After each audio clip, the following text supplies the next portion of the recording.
Welcome, everyone. So today, we're jumping into this really cool idea. What if life is basically a soul school? And what if that school is more like a giant complex game? We're going to dig into the forgotten rulebook that kind of runs the whole show. All right, so let's just start with this question. Imagine for a second that you're dropped into this incredibly real, super immersive game, but you've completely forgotten the instructions. The only way to get through it, to actually win, is to figure out the fundamental laws that make this reality tick. So, what's the very first challenge you face in this game? Well, here's the kicker. The path you're supposed to be on, it's totally invisible. You can't see it with your eyes. You have to feel your way through. And yeah, as this quote from the source material just perfectly captures, that's a pretty scary thought, right? Great. A path I cannot see. It really feels like you're being told to walk through a dangerous jungle, completely blindfolded. So here's the key thing to get. We're not talking about a physical road or a trail. It's more like a spiritual curriculum. And the only way to even perceive it is by developing a totally different set of senses. Things like intuition, discernment, that gut feeling that just tells you go this way, not that way. Okay, so let's say you're starting to get the hang of it. You're starting to sense that path. But just when you think you've got it figured out, the next challenge pops up. There are these really powerful distractions just waiting on the sidelines, trying to pull you off course every single step of the way. And this is where it gets really interesting, because the source breaks down these distractions into two main camps. On one side, you've got this pull towards total rebellion, right? The temptation that says, hey, come with us, you won't have to work, just do whatever you want. And on the other side, you have this temptation of absolute certainty. The group that says, we have the one and only truth. Just believe us and you won't have to think or question anything ever again. And man, it really does feel like a tug of war, doesn't it? It's like you're in the middle of this constant battle with these two powerful ideologies trying to pull you away from your own personal journey. But here's the brilliant part. The solution is totally counterintuitive. You don't win this tug of war by yanking on the rope as hard as you can. No. The only way to win is to not pull at all. It's about using those inner mystic senses to see what's really going on, to find your own path and just let go of the rope. All right, so beyond those big ideological forces on the sidelines, the source material points out that you're also going to run into two other types of people on this path, and each one presents a totally different kind of challenge.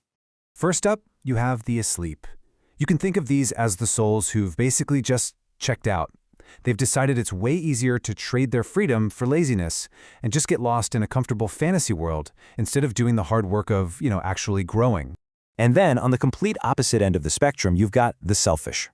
Now, these souls are wide awake. They're actively leveling up their powers, but they're doing it for all the wrong reasons. It's all about control, getting wealthy, and indulging themselves, usually at the expense of everyone else.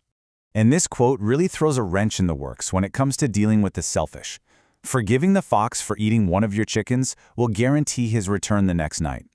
It makes you ask a really tough question. If you just forgive someone who hurts people on purpose, are you actually just enabling them to do it again?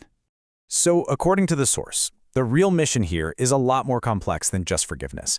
It's actually about developing your own powers, not just for your own growth, but so you can become strong enough to actually step in and stop the selfish from harming other people.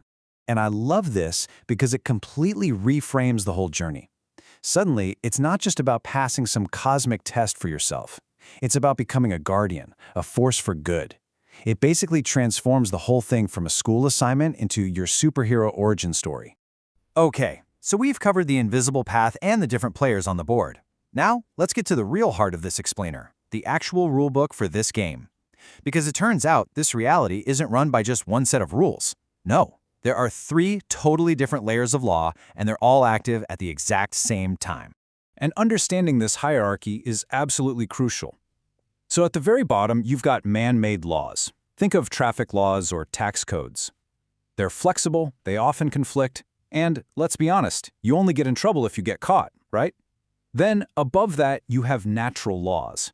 This is science, physics, biology, stuff like gravity. These laws are fixed, they apply to everyone all the time. You can't just decide not to fall if you jump off a roof. But then, at the very top, you have the cosmic laws. These are the ultimate rules of the game. And here's the mind-blowing part. The Source suggests that if you master your mystic powers, you can actually use these cosmic laws to bend or even override the other two. And you have to understand, this whole complex system, it's not a bug, it's a feature. It's designed this way on purpose. This layered system of rules creates the perfect testing ground for your free will. It constantly forces you to make choices, to figure out which laws matter, and ultimately, to learn how to master the very energies that hold it all together. So, mastering these laws, what's it all for? Well, that leads us right to the grand finale, the final purpose of Soul School. It's the ultimate test, and it's all about what you choose to do once you've earned true ultimate freedom. This right here, this is the final exam and the grand prize all rolled into one. It's called soul freedom, and the Source defines it as the literal power to create anything you can imagine. Think about that. It's an absolutely incredible gift, but it's also unbelievably risky. And here's another really cool insight from the source material. It says that even our dreams and our imagination have a huge purpose in this school. They're like a safe practice arena, a cosmic sandbox. It's the one place where you can experiment with that massive creative power and experience anything, all without any lasting consequences in the real world. It's basically a training ground for godhood. So, when you boil it all down, graduating from Soul School isn't just about getting enlightened or staying on the path. The real final exam is to prove that you have the wisdom and the virtue to be trusted with that creative power. It's not enough to be powerful. You have to prove you'll use that power responsibly. And that brings everything full circle, doesn't it? Understanding the rules of this reality isn't just about playing the game well. It's about getting you ready for the day when you get to design the game yourself. And so the ultimate question this whole journey poses, the one it leaves for every single one of us, is this. With the freedom to create any reality, what would you choose?